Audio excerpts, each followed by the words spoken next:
Hey friends, welcome to the Raising Boys and Girls podcast. I'm Sissy Goff. And I'm David Thomas. And I'm Melissa Trevathan. And we're so glad you joined us for this conversation. Let's dive in.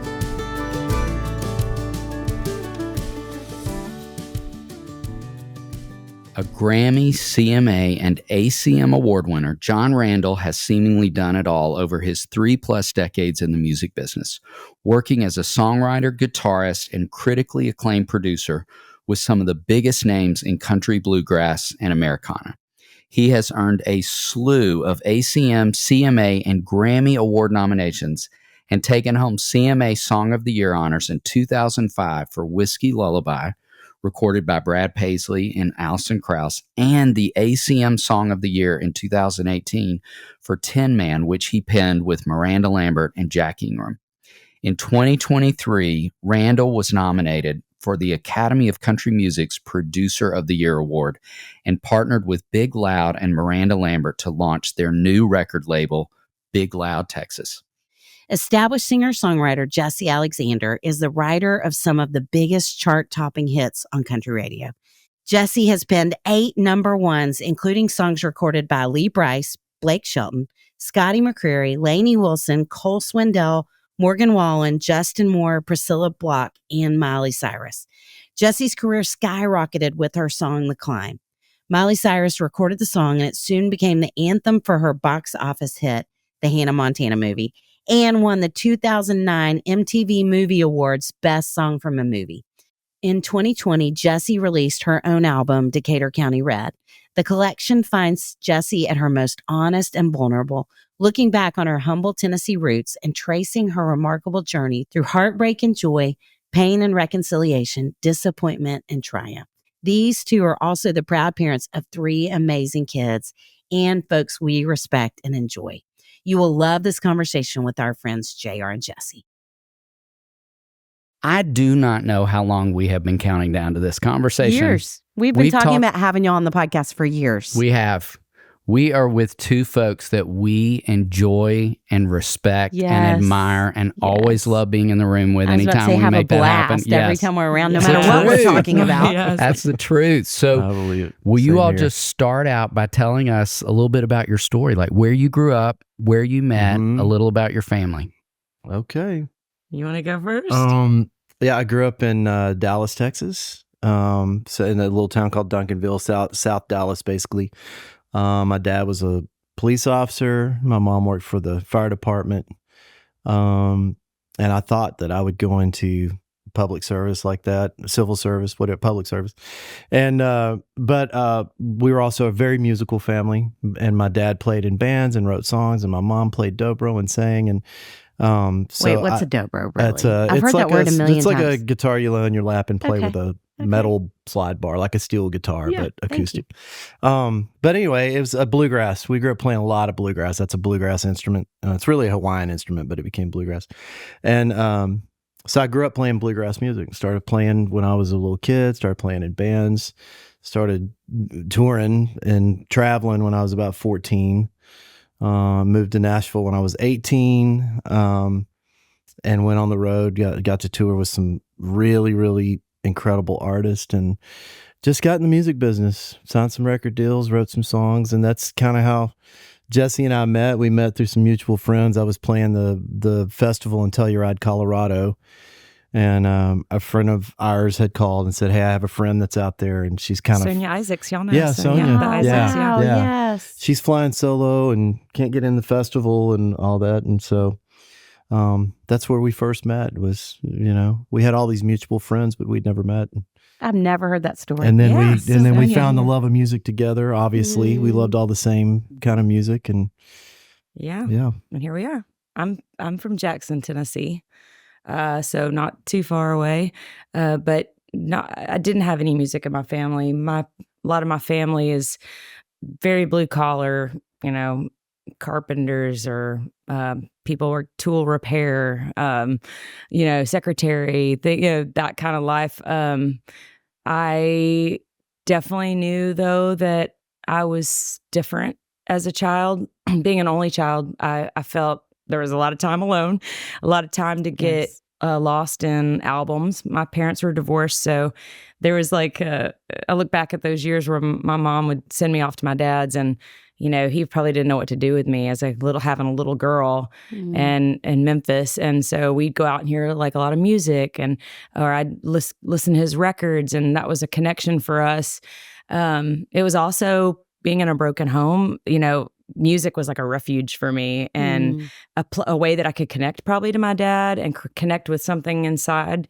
And then I knew I wanted to play an instrument. I kind of played around with guitar, piano, but it wasn't until I found that I could sing, which I was a very bashful child. I did not want to be on stage, but I did know that every time I sang, something spiritual would happen for me. Like I'd open my eyes and people would be crying, or I'd feel like I was floating, or just some bizarre feeling that I was like, this is really odd. I still don't want to go sign up for the talent show. I was still very much a meek kind of child, but I knew that there was something powerful that happened. And so yeah, through a lot of turmoil, broken home journey, music was always that gateway to some kind of freedom, some kind of passion. And I followed it to when it came time to graduate high school and everybody was scattering. For someone like me, it's like really bad in school, barely hanging on studies wise. Music, I'm already starting to play in bands. I'm starting to write songs. But when you're in a small town in the South, what do? You got to either go to work or go to college. And so I had a lot of jobs and wound up going to MTSU. I was grateful that I got to do that. But when you have to work so hard just to pay to go to college, and then you realize I'm here at college, but there's no, what am I going to do? Like him, I start, playing and singing and doing all these things. And you start realizing, well, I'm driving all the way to the Bluebird and sitting in. I'm getting way more reaction from that grade I just got back from that test.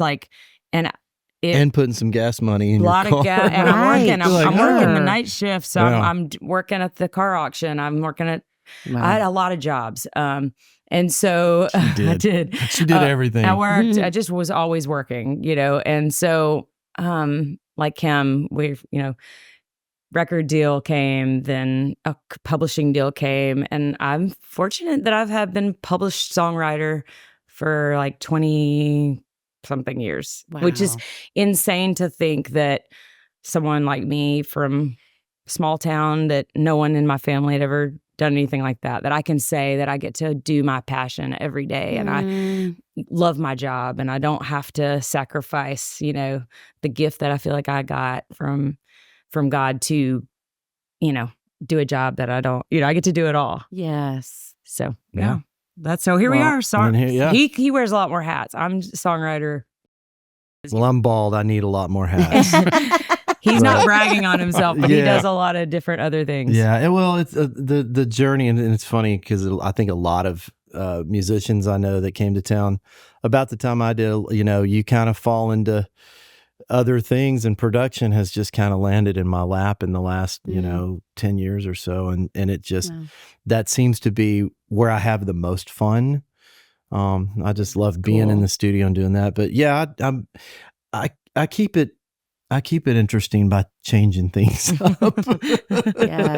Yes. Always evolving. Oh, yes. Yeah. Well, I'm still trying to figure out what I want to do when I grow up, Well, you are both insanely talented between all the different things. So are you guys, by the way. Y'all are kind. Absolutely. I can't even imagine how many songs you have between the two of you written, produced, sung. Thousands. Seriously. We have no idea. I have no idea. Thousands. Yeah. So could you say, if you had a song that has been particularly meaningful to write, be a part of? Which song? Yes. Yeah. Or one, not the most. That's too much pressure, but one that comes to mind. Well, I mean, I don't know. I mean, I've written so many. songs and only had a few that you would call hits. Let me just say, as you're saying that, I feel like most people in the world that would say, I don't know, I've written so many, it would sound braggy. And for you, it's like me saying, I had breakfast this morning. You know, it's just like such a factual part of your life, which is amazing. What I was getting at is I don't know that necessarily any of the big hits that I had were the ones that it's always the ones you don't, no one hears, the one that's hiding out in a, on the last track of an album.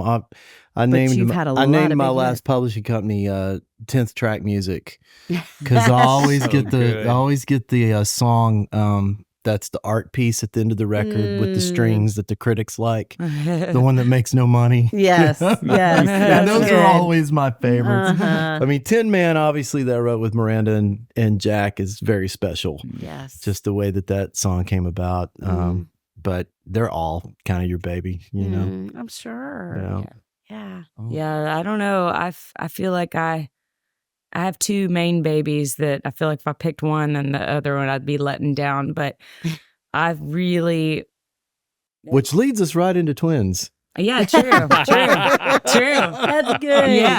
Yeah. But I mean, I'm very fortunate that for some reason, some of the most like gripping, soulful, had to, bleed on the page for type songs have been songs that went on to be really important songs for other people's lives. Like that doesn't happen for everybody. There's a lot of songwriters that have written very introspective, deep, heartfelt songs, and those haven't gotten picked. Maybe some of their lighthearted things. So for whatever reason, I've been fortunate that like my song, I Drive Your Truck, that I really touched on grief, the grief that I had lived as a child, a lot, losing my mom, losing my granddad at a young age.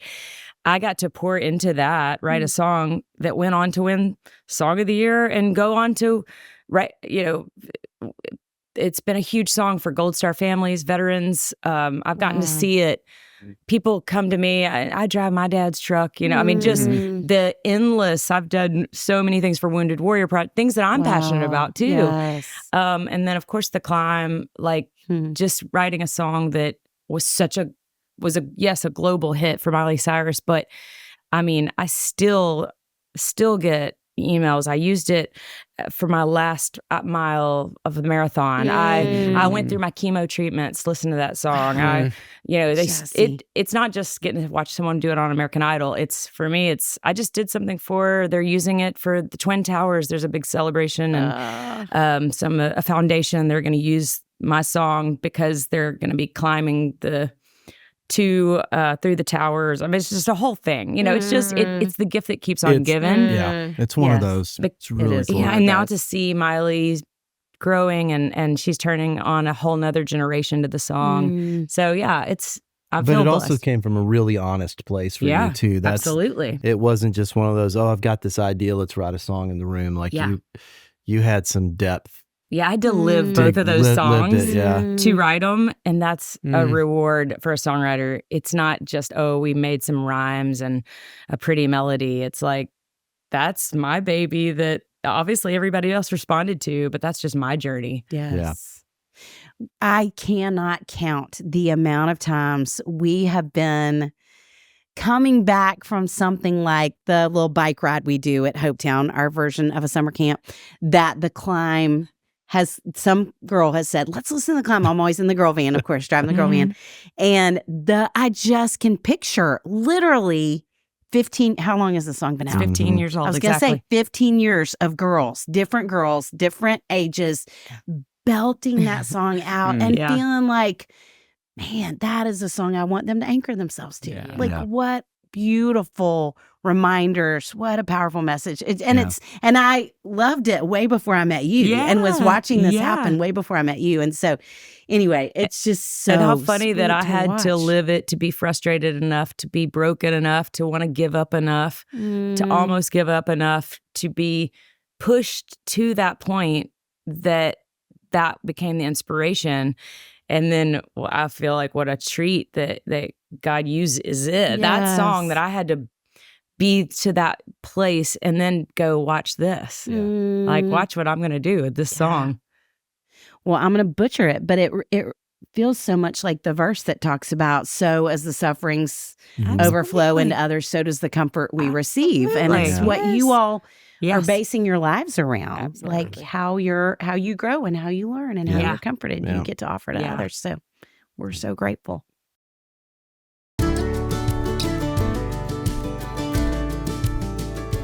Sissy, I cannot count the number of parents who come up to us at the book table and are pregnant with their third or fourth child. They are heroic for wanting to learn and grow. I think so too. And every time they walk up, David, I wish we could give them free babysitting, a spa day, or a nap. Me too. But you know what we can do? Is tell them about our sponsor, Needed. It will help them feel more energy, mental clarity, and resilient through products we've come to know and love from our friends at Needed. There are a lot of options out there, but Needed is the brand we trust for nutrition products that support all stages of parenthood, from preconception to postpartum support and beyond.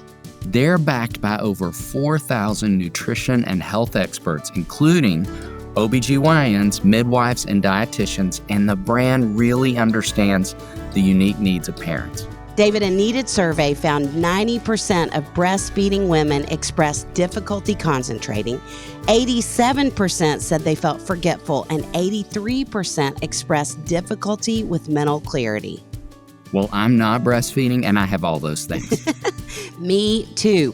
That's why I'm taking Needed's cognitive support and stress support. I've noticed better focus, mental clarity, concentration, a better ability to cope with stress, and better energy since I started taking it, which we know I'm needing at Hopetown this summer.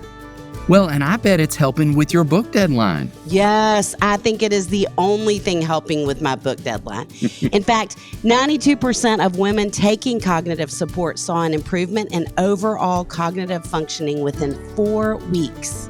I'm telling you, modern life can be stressful, and Needed Stress Support is a clinical strength herbal blend to support your mood, energy, hormone balance, and overall well-being to help you feel and look your best. Needed's cognitive support is designed to help improve key aspects of cognitive health to help you feel like you again. It's expertly designed by women for women. But they even have products specifically designed for dads too.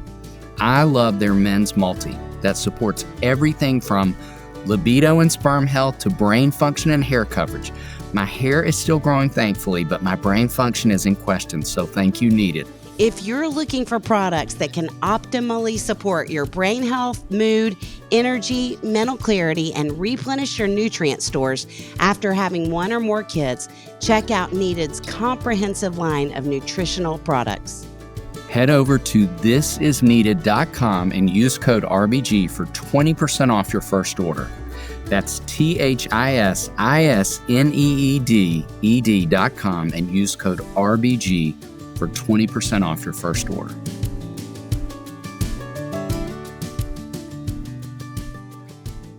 Okay, you two, building on that, thinking about meaningful songs, you two have not just written, you've recorded, toured, performed in all these unbelievable places.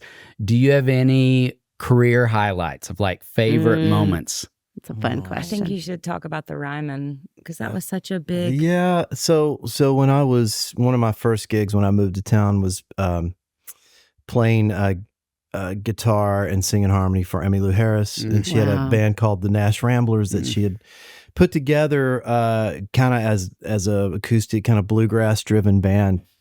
And I was kind of the green kid that, you know, it was all these legendary musicians. And I was the guy where everybody was like, who is this guy? You know, I was like 21 years old. Wow. And, but we, back in the early 90s, they were going to tear down the Ryman.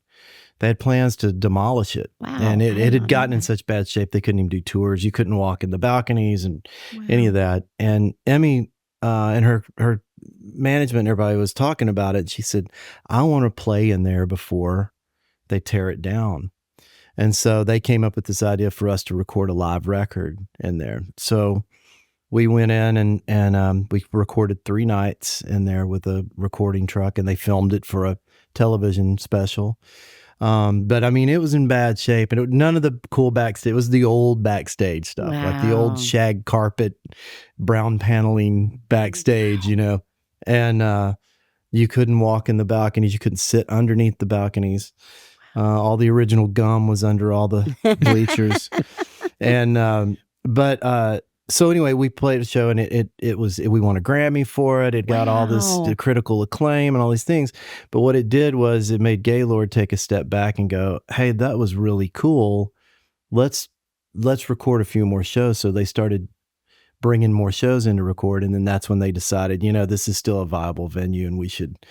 So if you do the little tour, that's so cool. If you do the tour, there's a little film. You go in this little theater, and they can watch a 15-minute film of the history of the Ryman. Which, by the way, the history of the Ryman, beyond the fact that we played a gig there, the history is amazing. Pre-Grand Ole Opry, from its beginning on, they were vaudeville and singing stars of the 30s, and everybody. It was amazing. I don't know that. And but there at the end, they addressed the impact that our show had. And I'm the blurry guy with the mullet on the right of Emmy in the video. So, but that will always be special for me. That's, we named one of our kids Ryman. Yeah.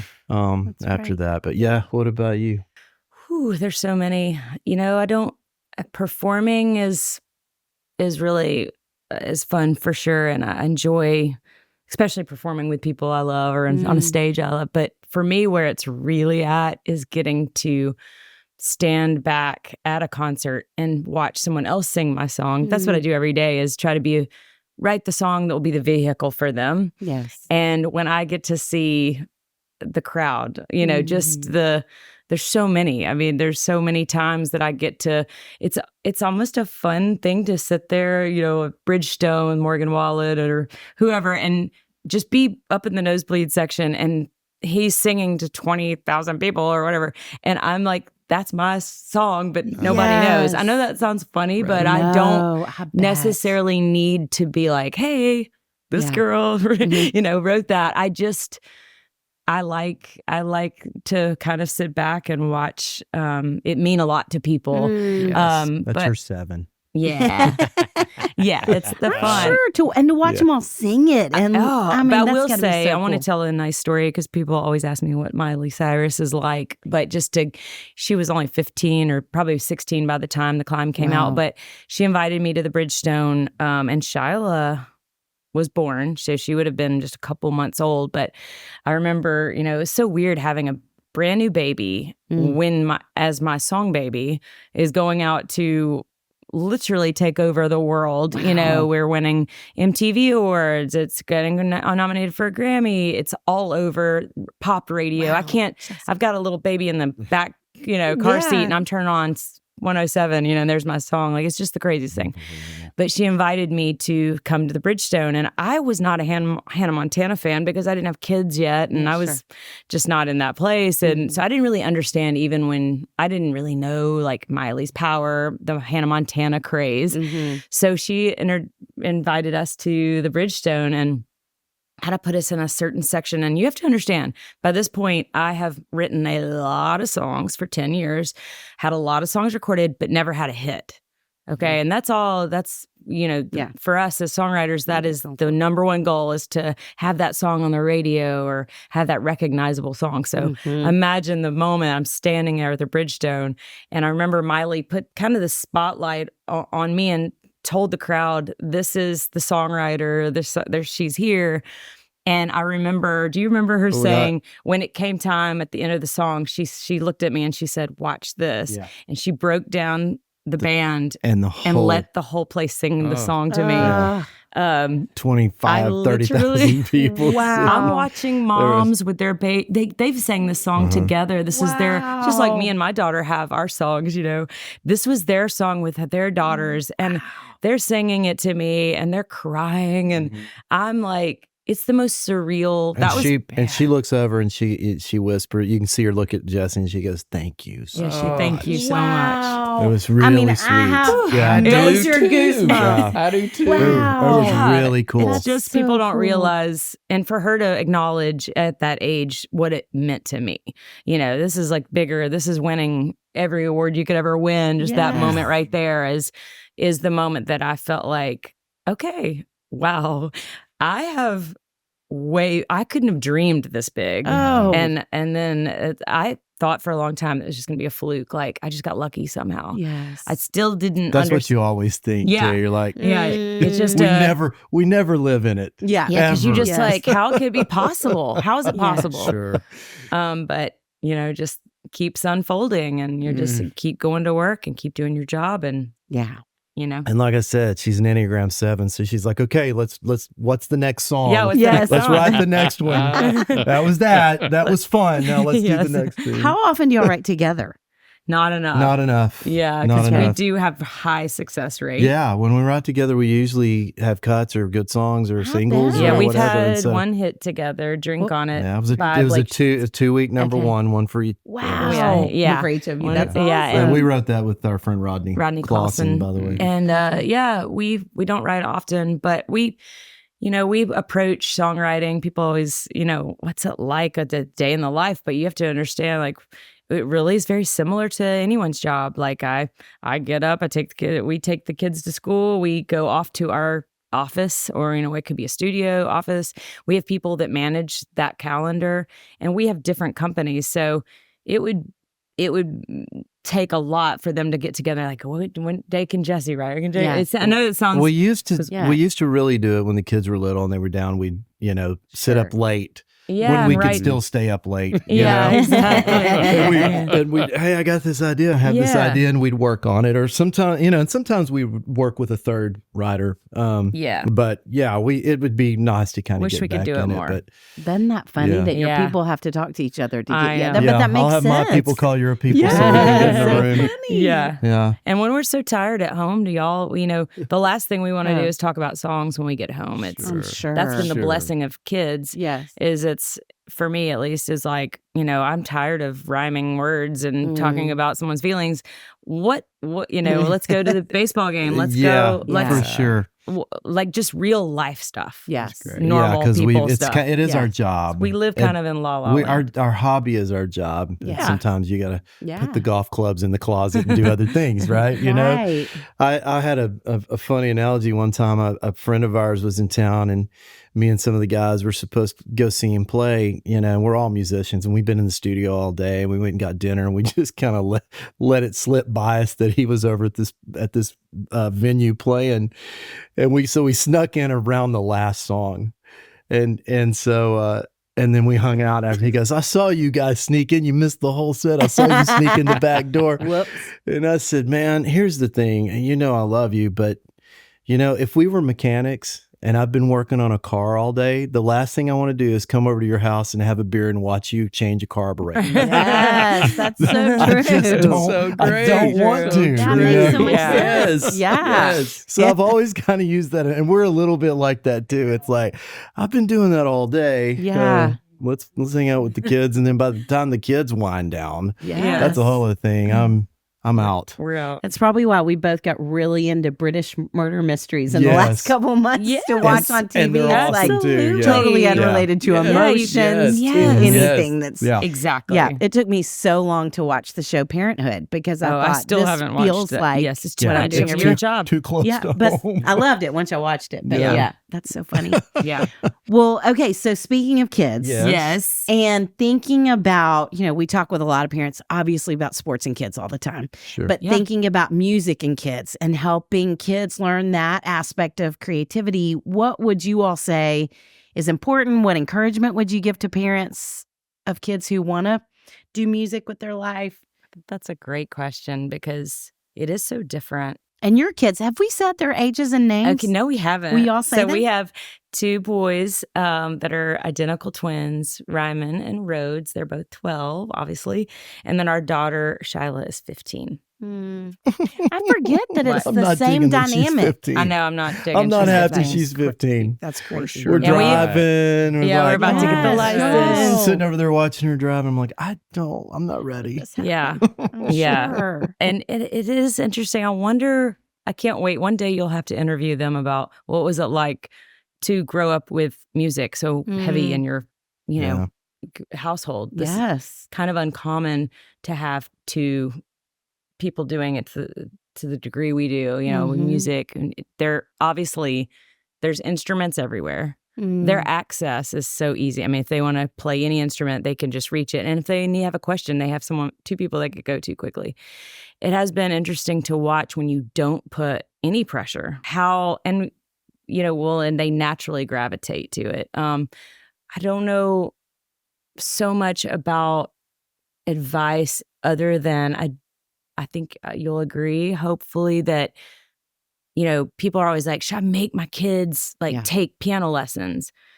That's hard to ask people like us because you would have never made us do that. I remember you telling me when we were talking about how we punish our kids. You're like, I remember the way they punished me was take away my guitar. Wow. That would be a punishment for JR because at age 6, 7, 8, 9, like that. Yeah. That was everything. That was, So I think we both agree that while people ask if our kids are, musical, it's like, we know how hard it is. We know the life that it is. You have to want it and it to be in your pores, and you wake up thinking about it and you want it so bad that no one has to force you to play. And we never, we give them access. I highly encourage, like, if your son wants to try guitar, but maybe it's not guitar, and okay, maybe it's a bass. Like I said, it took me 3 instruments to get to the voice. My voice had to develop to be, so it might not, but I think that initial love, let them explore, let them play different instruments, listen to different music. And it might look like they want to be a singer, but it might lead to acting. It might lead to art. Who knows? I could just let the creative inner child, flow. All right. If they have it. If they have it. I think so. I mean, when I was, the joke used to be, if you don't want your kid to play guitar, just set it on a stand in the house and tell them, whatever you do not touch that guitar. And then you'll end up with a guitar player. That's kind of, we've just had, they're everywhere. And it's, I love that they're there, but there's no pressure. And I think it's made them, want to have it as just something to do. It may just be a toy for them, you know? One of them is probably going to get the bug, but they're all musical. So and I think she's right. It could lead down any road. I do know that one of the differences is, for me, you're talking about my parents taking the guitar away.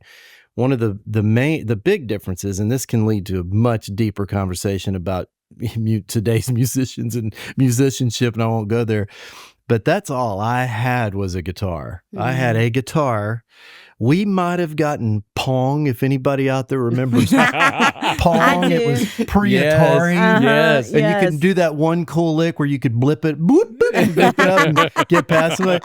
We might have gotten that when I was like, by 17 or something.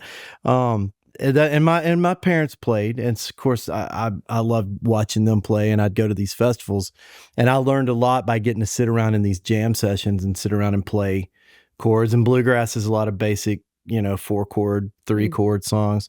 So I had that all kind of going for me. But I loved it because when I got home from school, there was not the street we lived on. There were no kids on our street. I didn't have any kind of video games, that kind of stuff. We had 4 TV channels, unless it was Saturday morning, there was nothing you really cared to watch. And so that was kind of like my hobby and my fun thing to do. Now everybody has so many different things, options, and they want to do everything. And, and I bring that up, but even like touring, like the guys, all our heroes, they didn't have Game Boys and satellite television on the tour buses. They didn't have televisions in some of the hotel rooms, so all they did was play their instruments. That's why they were so good at it. I bet. And they'd, so they'd sit on their so bus much and sense. play, and and the Keith Richards would write riffs in his guitar riff. Like that's so it's a different world for that, and it's hard to know how passionate your kid could possibly be about it. Yes. Yeah. Okay, so in mentioning your kids, Yes. you all talked about your fellas, and we want to ask about what you would say are some of the unique joys or challenges of parenting twins. Yes, for all the twin parents out there. Yes. It is definitely different, having our first daughter, you think you kind of, okay, I think I got this figured out. And then having twins, as you know, Dave, it's like, wow. and we are so naturally, maybe because we are creative types, we are very much like about being an individual. Like I wasn't the mom that said, let's put them in the same outfit, or let's make them do. They innately wanted to be in different classrooms, for example, and early in daycare, and I'd be like, yeah, let's keep them separated. Or we started to notice early on, Ryman would be like, I'm sports guy, he's tech guy, or whatever. They started to define themselves, which I sometimes have been a little, worried in terms of like, I don't want, just because you've claimed sports guy, that's right? Who you are. So we have to work through. That's a challenge, I think, is them, putting on these hats of I'm this, you're that. I would think if they were here, they would say it's hard to find their own identity and not just be the twins. And I even remember saying, I remember it was probably in a school, like, when you're getting an evaluation in daycare or something. And I remember the teacher kept saying the twins. And I was like, I'm going to need you to say Ryman or Rhodes, like, because I found myself doing that too, like the twins. Yes. I'm so tired or the twins are this, the twins are that. And I had to kind of wrap my head around like, no, Ryman is very different than Rhodes. And you as a, someone that takes on some of the role of what am I looking for? It's a word, the guy that has to come in and say, here, you're grounded. Wait till your dad gets home. Yeah. That's always a great one when you've had a great day at work and you can't wait to see your kids. It's like, well, wait till your dad gets home. But you've had to, whatever the word I'm looking for, you've had to figure out how to discipline. Discipline them separately, or like you can't say some things that you would say to one to the other. And because they're different. So their different. Personalities are completely different. We've all talked about this. It's like, how do you make it fair? When it seems unfair, but you're also, as you're understanding their personalities and how to get the best out of them, it's a trick to navigate addressing one way, with this guy, and this one not as much, a different situation, And I know we haven't gotten there yet, and hopefully we will talk about Enneagram, but that was such a eye-opening. When we learned about the Enneagram as a couple and then as a family, it gave us a language of like, we knew they were different, but we didn't know how to label it or understand it, dissect it. And now because I have a good handle on maybe their numbers or potentially mine, I can understand why Rhodes thinks a certain way and why Ryman would respond and what Ryman needs in this moment. And even though it doesn't make any sense to me, but because I understand where he's coming from, and we as a family has used the dialogue. It's been a very helpful tool. But I would say twindom is definitely a challenge, but it's been such a reward and so fun to watch the bond they have, especially being an only child, to get to see the love, just the connection that they have. I feel like God gave me a gift to get to mother that, parent that at such a up close and personal way, That's so cool. Love that. Yeah. Well, thank you for introducing the Enneagram. Yeah. And we would love to talk about that. And it's fascinating how I think it can, we obviously love it and use it so much as a tool. And knowing that it can help you understand where your kids are, what they need, and understand ourselves as adults. So how would you say you've seen it impact your parenting? Well, it's impacted not just parenting, because it's just like when I'm producing records, same thing. Now that I can kind of identify some personalities, I know how to address somebody. I have an artist I work with that's an 8. Okay. And I'm really good at sugarcoating things. And that is not, I have to just kind of be mean, you know?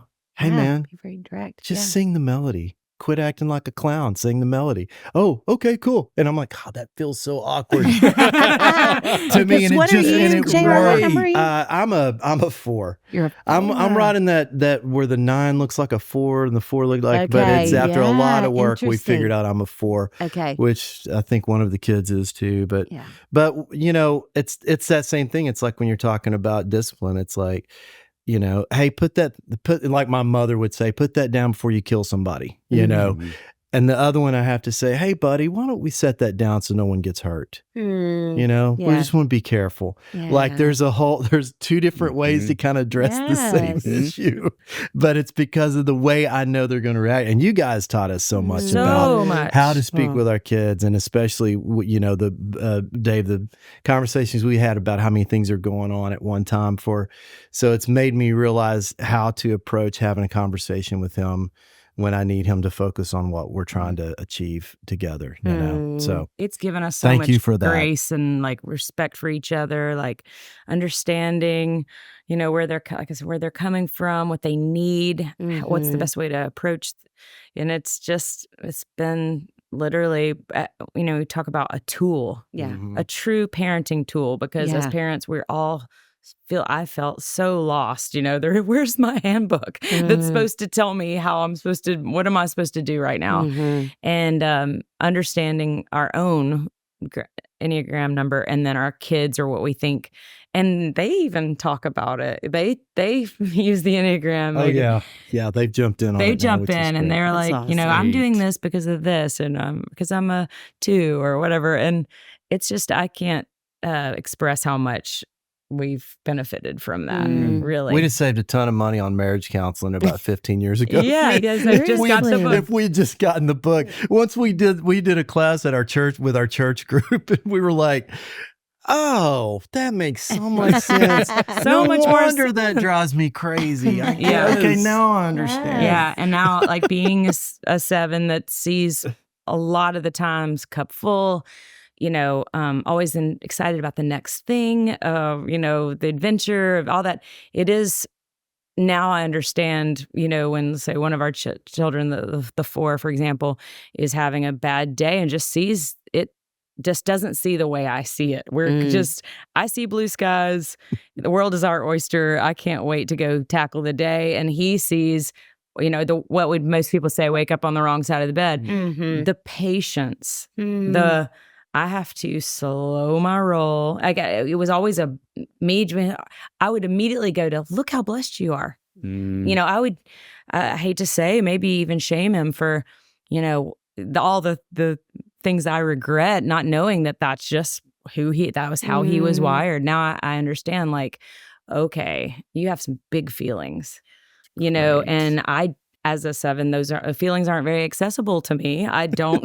As a 7, she has no feelings. Yeah, I have no way of exactly feeling that. But I'd love to talk to you about them and you know, analyze them with you. I'd like to dig around and see where they are. But I can't feel you, and that's. But luckily, that's what's great. You know, JR does have access to those feelings, and so does our daughter. And it has really been cool. Highly recommend people dig into that. That maybe are listening and haven't explored that. It has been great just with the kids, and can kind of explain to the kids with each other. Yeah. Too. Hey man, just don't go there with him right now, or don't go there with her.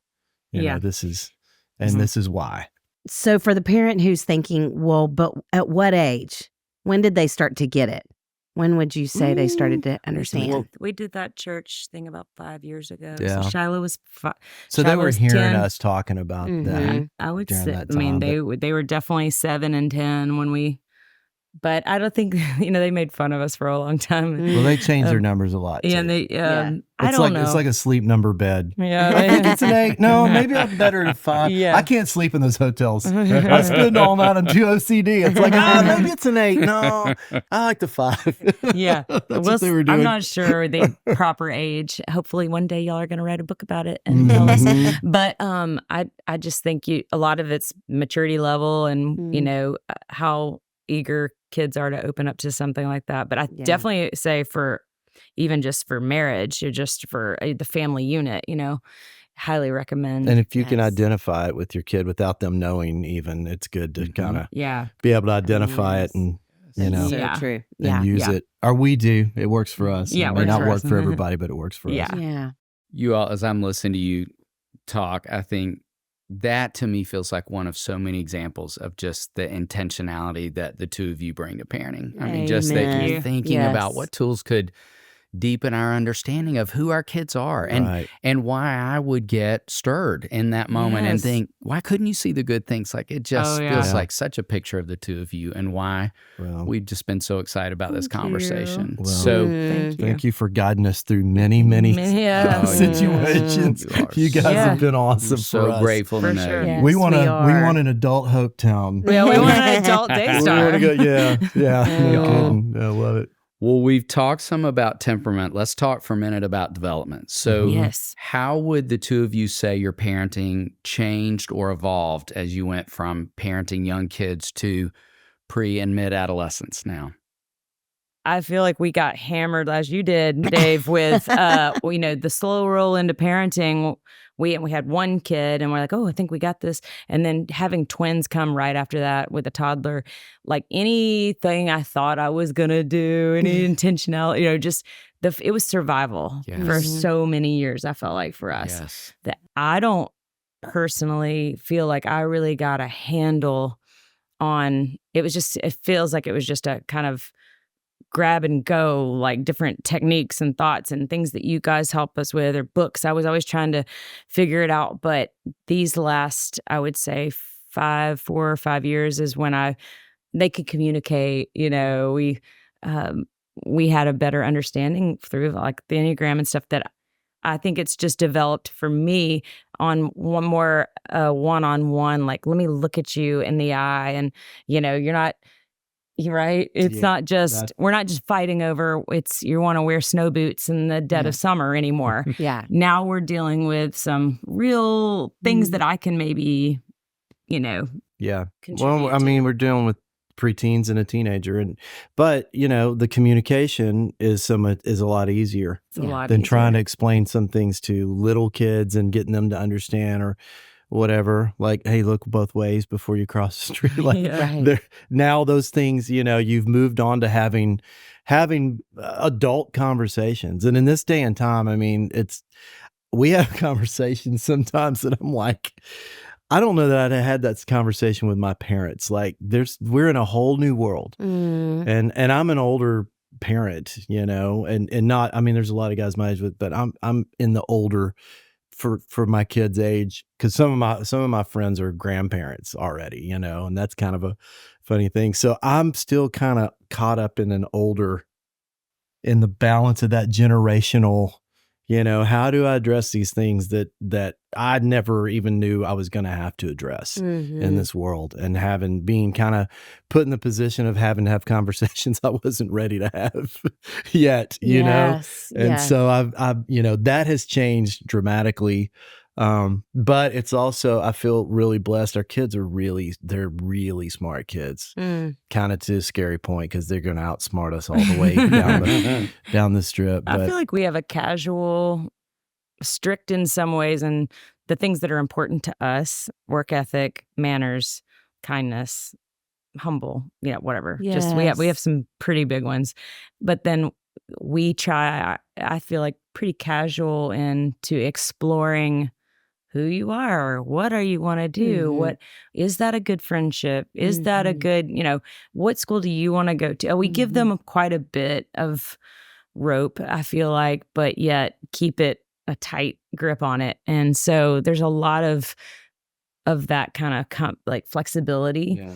And then, like you said, I mean, we have conversations that I kind of thought, because you explained early on, like your parents didn't maybe talk to you about a lot of things, like growing up, and you just had to figure it out on your own.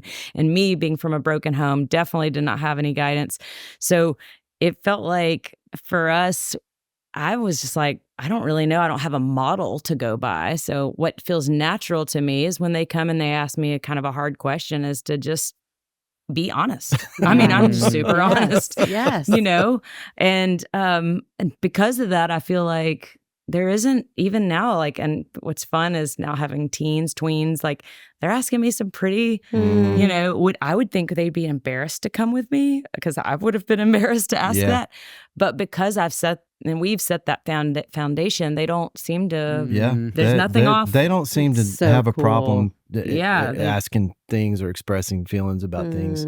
Yeah, it's really fun. Yeah. So good. And I feel so much about y'all as parents and your intentionality. I get so excited because I'm like, wow, they trust me enough to bring something kind of embarrassing to me. And I do think the parenting style, when you're asking, like, I tend to try to be very casual, even when they're saying something very heavy, is like, even though I've been gutted, we've had some really gutting, cutting, deep, dark, hard, complicated things, parenting.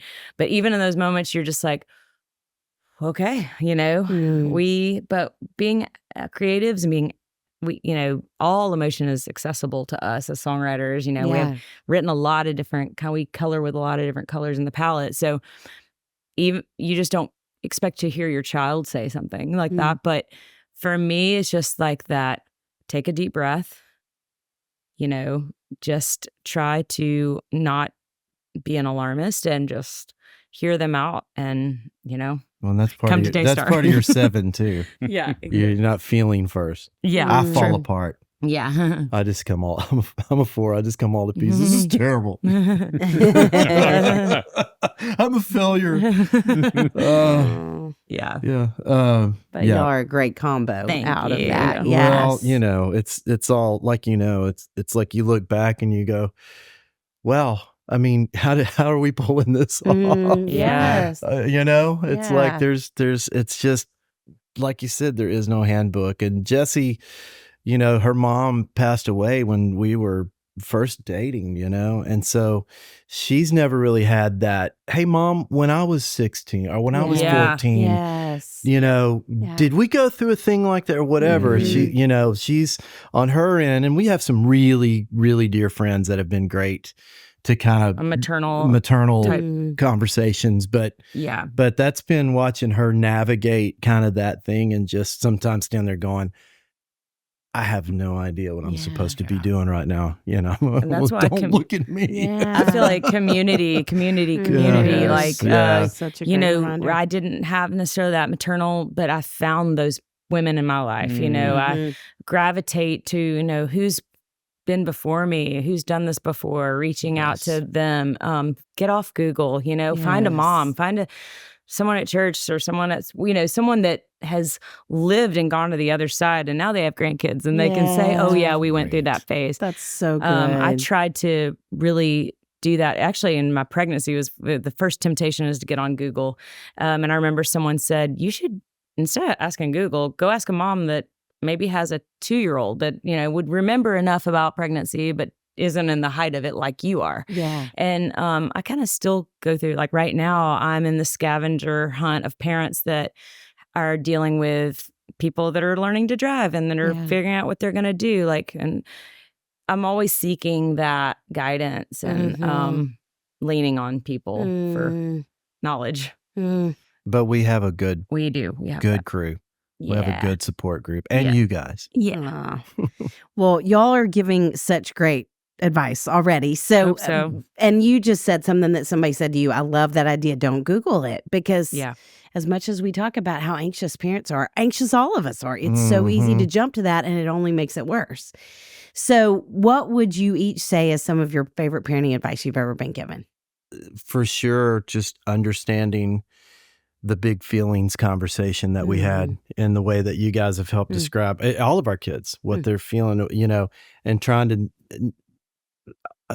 think about that outside of yourself and understand that they're going through something that I'm not familiar with, and I think trying to dig into that is so, it's an art. It's a challenge and it's an art, but I think that's helped me a lot, and it's so funny when Jessi called me out one time because Shallow and I were going at it or something. She said, "You can't talk to her like you did your girlfriend in high school. Like you're arguing with her like you are dating or something, And I'm like, okay, I got it. Let me step back. Let me just put on my dad's. She was pushing they're pushing each other's buttons.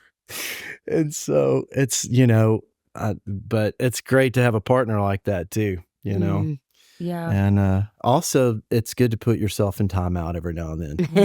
Right. I have put myself in timeout several times. That's so good. Jessi, I'll put myself in timeout. You're going to have to hold down the fort for a second. Right. Timeout. Dad's timeout. Yeah, so good. My most profound parenting advice came in the most unlikely. It's so funny. Maybe she was an angel, I don't know. It was just a random baseball game, t-ball. I'm just sitting in the stands. There's, some other parents that some I knew, some I didn't. And there was an older lady, a grandmother sitting by me, and I had another mom, and we were going in the woes of, my daughter was probably 10 or 11, or just all the hardships and the struggles of the girl groups or the whatever was going on at the time. And I remember being kind of a heavier time.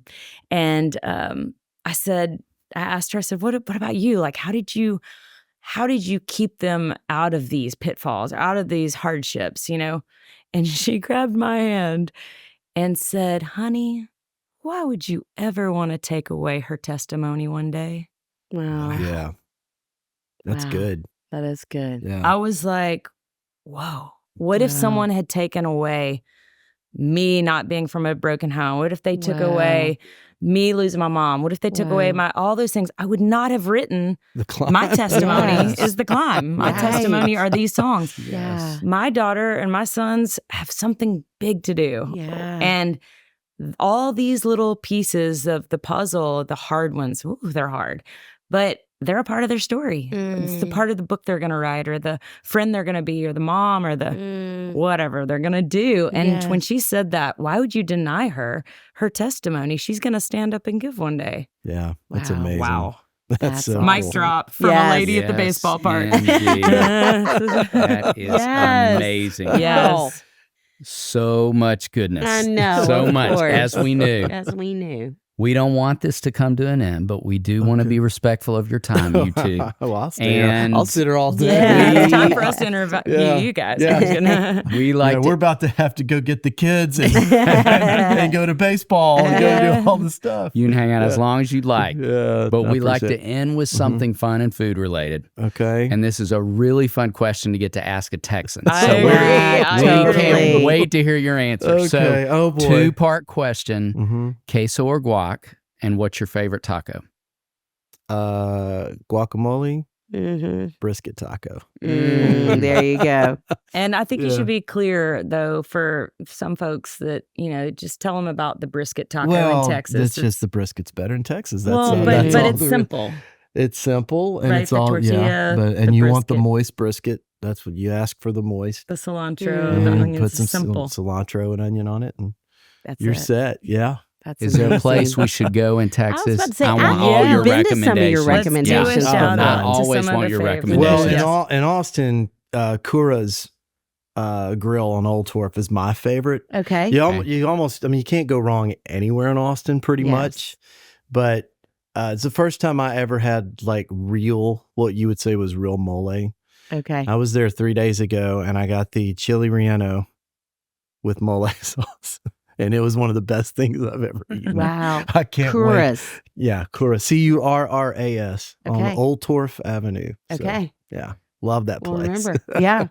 Okay, so where my options are guac or queso. Mm-hmm. I'm going to go with JR's guac because not only does he love guac, he makes amazing guacamole. We should have brought you some. Bring some next time. And then tacos. Do you guys know Satco? Yes. Love Satco. It's hard to beat those bean and cheese tacos. They're just simple. Yeah. San Antonio Taco Company. That's what it's. Yeah. So, yeah. So good. JR's guac. Yeah. Yeah, we'd love to have that. Yeah. I'll bring sure some. would. Bring it. Bring it next time. Thank you for having us. everything you do. And this you guys. podcast is so much help for so many parents. Yeah. Well, It's a we blessing. knew we would laugh and get did. teary. Yes. And I mean, all the things that being with happen, the two of you. Well, Yeah, thank you. We thank you guys so much for what you guys do and have done for our family. Yeah. Really do. Big time. Thanks, y'all. Really appreciate it.